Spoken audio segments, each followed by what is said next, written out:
Hi everyone, this is Dan Stolbarger and welcome to this week's Kafir Middle East update. This is one of those weeks where you kind of hold off because you got the sense that something is about to happen. But the sand has run out of the hourglass.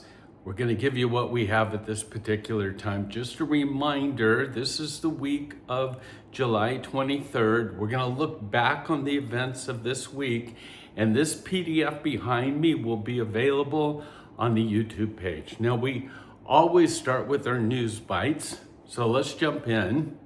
Netanyahu did not insist for nothing on retaining the option canceling the Likud primaries in the event of security incidents. Now, anyone paying attention understands that his incidences are going to be no accidents whatsoever. So bottom line, he's anticipating something major coming and has just given a heads up in terms of the election process. Again, news bites. FYI, something you probably already know, the jihadist Middle East mindset does not respect weakness. It does not respect hesitation, talks, diplomatic fantasies, the piece of paper agreements are signed upon.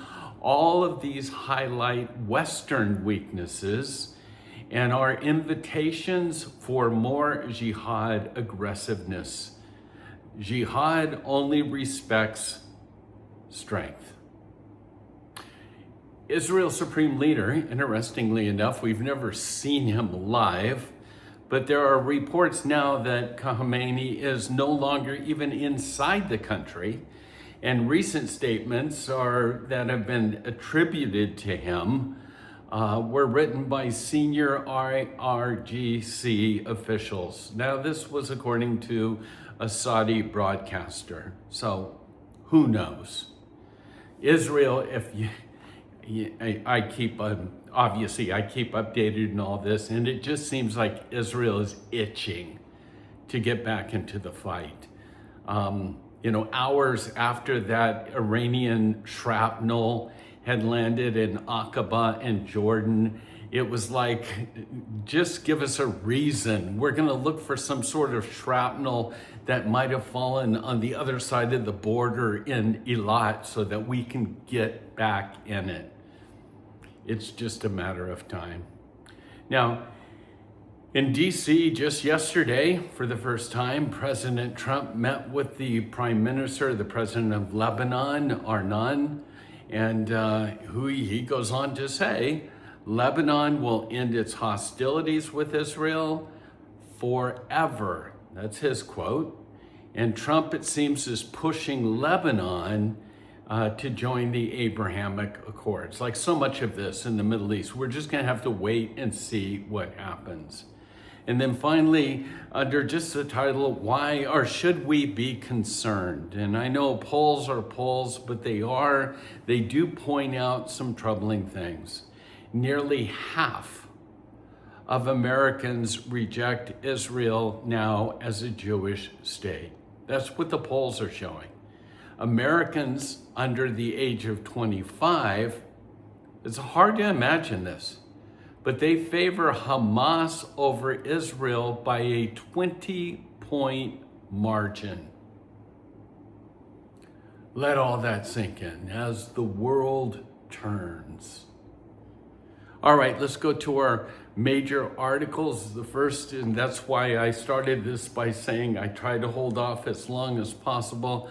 I think major, as they call it now, kinetic war is coming.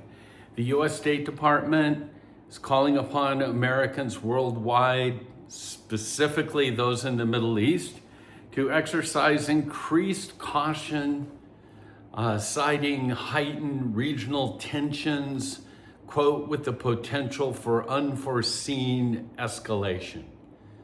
Tonight in Herzliya and Eilat and Ramat Galit and Carmiel and Tel Aviv, city workers are unlocking the heavy steel doors of public bomb shelters.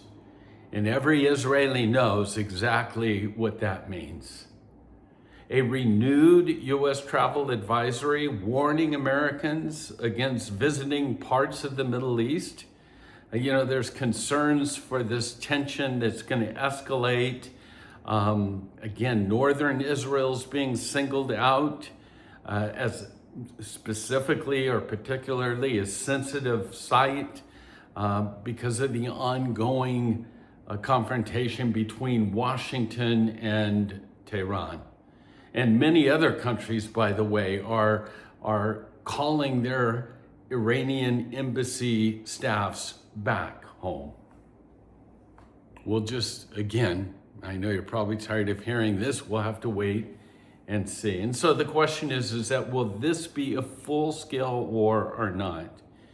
And from Iran's side, the president of Iran is saying that his country, this is his quote 2 days ago, and I can't pronounce his name, but the Iranian president said that his country was in a full-scale war with the United States, and that Tehran or that Iran should accept the repercussions of the conflicts that are coming. And then he goes on to say, and again, another advisor of the IRGC, a top negotiator, says, quote, Americans keep bringing new military equipment to the region, and they claim they want to stop the war? What do they think our intelligence is? From the Iranian side, they said the quote is that they bet that our intelligence is as low as their own IQ. So we see the B-1, we see more troops, we see so much being brought back into Israel, into the Middle East, I should say, and we just wonder, it's just a matter of time. And then we've heard America first. This is an article out of Israel. Again, that's where we get our sources from. And it's simply entitled Israel First. Now, this from the Israeli perspective. They say, according to Israeli intelligence sources, Israel would only enter the current conflict between the U.S. Under two conditions. Number one, that it was hit first. And number two, that the United States asked them to enter the war. In light of my opposition to these two conditions for our entering the American war with Iran, I propose, again from Israel, I propose a third option based on what I call Israel First, the Israel First doctrine. And what does that involve? Simply put, instead of waiting like some pawn to get hit first or politely awaiting an order from the U.S. to start fighting the Iranians on its behalf, we should initiate our own independent campaign against Iran without asking the Americans for permission to do so. How do you think that'll go over? And then big news, nuclear, Saudi Arabia. Trump has approved a civilian nuclear agreement with the Saudis worth tens of billions of dollars. And this has created an uproar. But there is a tagline that I think is important to note here. Trump says, and this was explicitly said today, Trump says the Saudi civilian nuclear pact is conditioned on normalization with Israel. In other words, if you want it, you're going to normalize with Israel and you'll be part of the Abrahamic Accords. And then, the doom and gloom scenario, the Pickaxe Mountain. President Trump's attention has kind of been turned to the Pickaxe Mountain, the deep underground potential nuclear enrichment, so deep, hardcore in the rocks. And again, there's questions. I've heard different opinions on whether or not our bunker buster bombs can actually penetrate that far. I got a feeling we're going to see, but Trump's words will be hitting that area pretty soon. And he said this just a couple days. He said this actually on Tuesday. And then he says, and there's nothing they can do about it. Once again, back to how I started. I'm sort of waiting to see the what's next. And then we have what I call Trump's rationale, okay? And again, he just was in Dover. He just received 4 of our soldiers that were killed in war. And he talks about them being great patriots. They were killed because they stood up against Iranians' desire to have nuclear weapons. And as Trump's going to say over and over again, we cannot allow that to happen because if they get them, they're going to use them. But then when he was being interviewed, he goes on to say that he's dismissing suggestions that the public support for the war here in the States has eroded as the energy prices have risen and the US casualties have mounted. Another one of those polls, a poll just came out that he quoted saying Americans don't want high gasoline prices, but, big but here, but they're not against the war. That just came out, Trump said loud and clear. In other words, we need to finish this once and for all. And then a couple others before we call it quits today. Pay for slay, you've heard of that. The Palestinians, once again, paying those that would kill Jews, even those that are imprisoned. They get monthly stipends. The U.S., the Taylor Force Act has said as long as you're going to continue to pay terrorists, we're going to stop funding the Palestinian causes. And so it's kind of gone back and forth.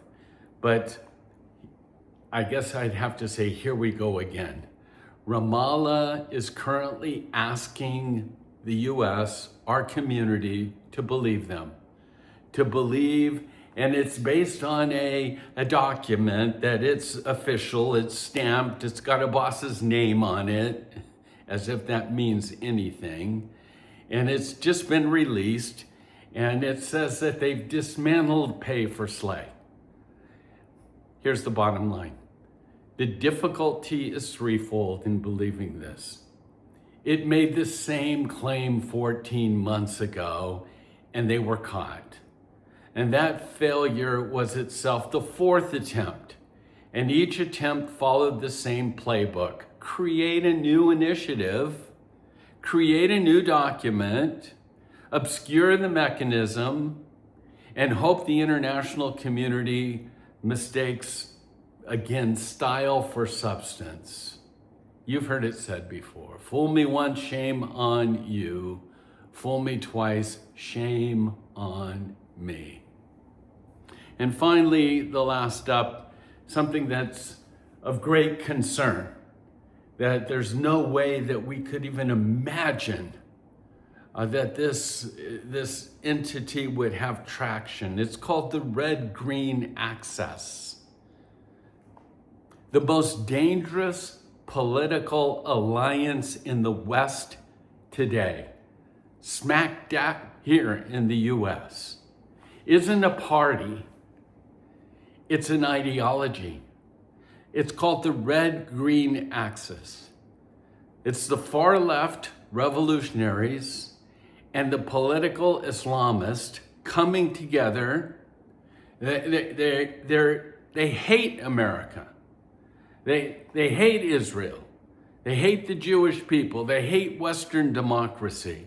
The Red-Green Coalition is an alliance of convenience between the leftists, including progressive, socialists, communists, and bottom line, it's made up of troubled podcasters, obviously, Tucker and Candace, and we can go on, but it's made up of Islamist, Muslim Brotherhood, who have actively pursued the political goals, not of the United States, the political goals of Islam.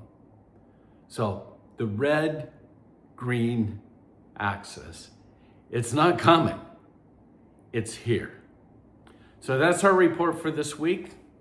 Again, pray. Today is the 9th of Av, and we know that this is the saddest day on the Jewish calendar, and we're praying that all of the horrific things that have happened over the centuries on the 9th of Av does not happen on this watch. No doubt, the calendars of Hamas and Hezbollah and Iran and the Houthis has this day circled. It's a day of great joy for them. But we pray that the God of Israel will be sheltering Israel under his wings in this day. So with that, God bless you and shalom.